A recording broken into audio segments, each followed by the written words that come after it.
प्रधानमंत्री नरेंद्र मोदी मंगलवार के दिन भोपाल आ रहे हैं और भोपाल में एक पार्टी के एक बहुत बड़े कार्यक्रम की शुरुआत करने जा रहे हैं जो बूथ विस्तारक योजना, जिसमें विधानसभा और लोकसभा चुनाव दोनों की तैयारियों का एक तरीके से शंखनाद है। हमारे साथ हैं बीजेपी के प्रदेश अध्यक्ष बी.डी. शर्मा जी। शर्मा जी, इतना बड़ा कार्यक्रम की विधानसभा अभी हुए नहीं, आपने लोकसभा चुनाव की तैयारी में भोपाल से? देखिए, माननीय प्रधानमंत्री नरेंद्र मोदी जी जो दुनिया के सर्वाधिक लोकप्रिय नेता हैं वो पधार रहे हैं और माननीय प्रधानमंत्री जी मेरा बूथ सबसे मजबूत जो अभियान है, देश भर के चयनित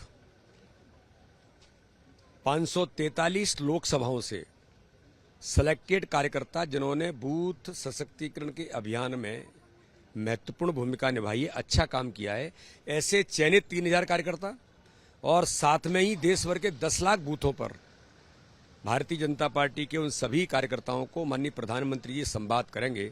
इसलिए मेरा बूथ सबसे मजबूत संवाद का जो कार्यक्रम है एक ऐतिहासिक कार्यक्रम है और राजनीतिक क्षेत्र में मुझे नहीं लगता कि किसी दल ने, किसी नेता ने इतनी बड़ी संख्या में 543 लोकसभाओं के चयनित प्रतिनिधियों के साथ संवाद किया होगा। यही हमारी ताकत है।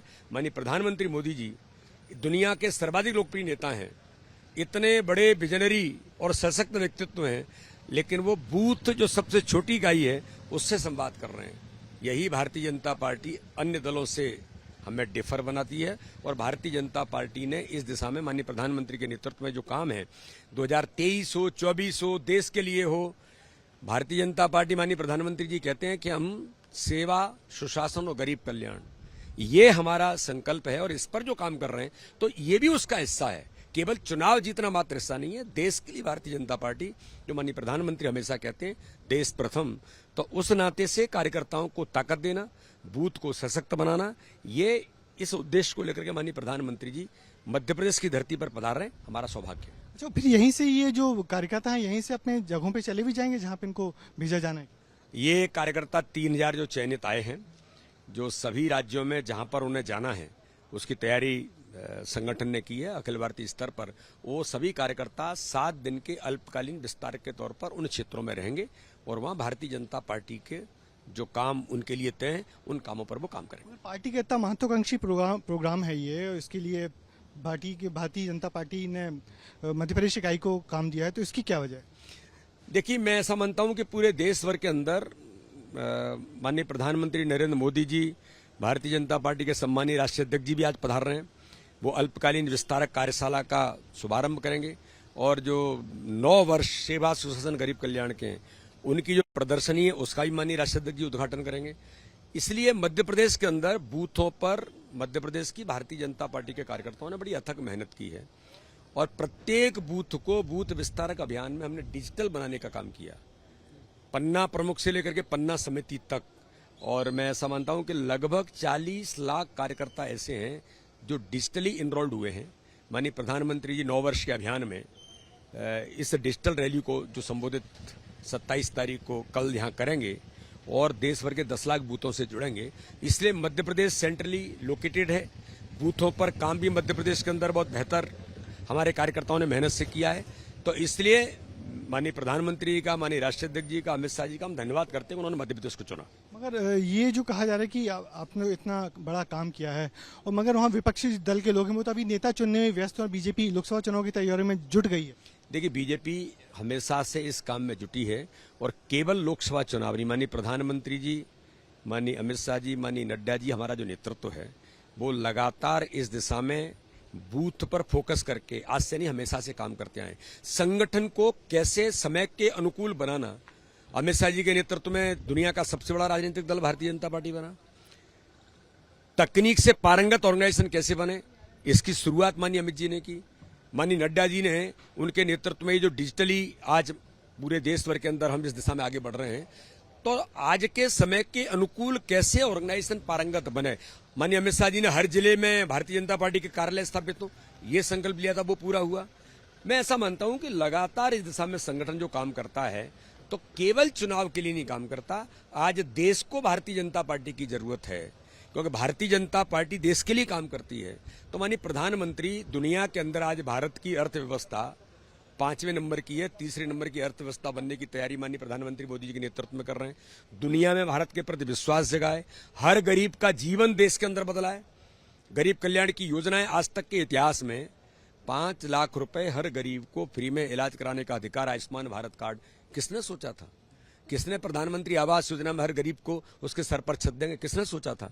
तो एक नहीं, सबका साथ, सबका विकास, सबके विश्वास के मंत्र पर और सबके प्रयासों से देश आगे बढ़ेगा। तो माननीय प्रधानमंत्री जी अपने संगठन शिल्पी होने के साथ, संगठन की मजबूती है तो ये सारी चीजें होती हैं। ये माननीय प्रधानमंत्री का विजन है कि इस दिशा में वो लगातार देश के अंदर संगठन को मजबूती देने का भी अभियान, क्योंकि इसकी जरूरत कार्यकर्ताओं को इस दिशा में काम करने की है। तो उनकी प्रेरणा, माननीय प्रधानमंत्री की प्रेरणा से हम सब भी, हमें ताकत मिलती है, कार्यकर्ता बूस्टअप होता है। और हमारा सौभाग्य है कि मध्य प्रदेश यहाँ पर एक ऐतिहासिक अभियान में माननीय प्रधानमंत्री जी देश भर के लोगों को यहाँ से संवाद करेंगे। आखिरी सवाल, ये जो पोस्टर शुरू हो गए हैं कमलनाथ के लगे, फिर कांग्रेस के लोगों ने कांग्रेस दफ्तर के बाद शिवराज जी को केसराज के नाम पे लगाया, किस रूप में देखिए, शिवराज जी के ऊपर आरोप लगा करके ये कांग्रेस का हल्कापन है, क्योंकि उनके जो पोस्टर लगे ये तो उनका अपना अंतर्द्वंद है। और मैंने तो भी कहा था, और इस दिशा में मैं पूछना चाहता हूं, मध्य प्रदेश के अंदर कमीशनखोरी का आरोप नहीं, सिद्ध हुआ कि 281 करोड़ रुपए आपके पकड़े गए, आपके लोगों पर, आपके दाएं हाथ बाएं हाथ इनकम टैक्स की रेड पड़ी। और 281 करोड़ कहां गए? जहां जाने चाहिए। आपके ही लोग कह रहे थे, उमंग सिंगार आपके मंत्री कहते थे पैसा ऊपर तक जाता है। गोविंद सिंह ने कहा जो नेता प्रतिपक्ष है, पैसा ऊपर तक जाता है। इनकी सरकार रहते हुए वल्लभ भवन दलाली का अड्डा बना, ये किसने कहा? ये आपकी सरकार थी, तब आप पर आरोप लगे। वो दलाली का पैसा भी देखा।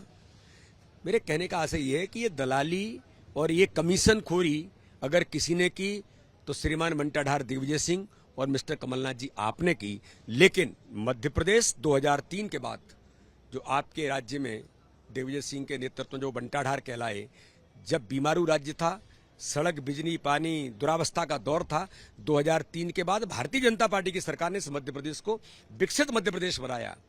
विकास और भारतीय जनता पार्टी ये एक दूसरे के पर्याय बने और मध्य प्रदेश आज मॉडल है विकास में।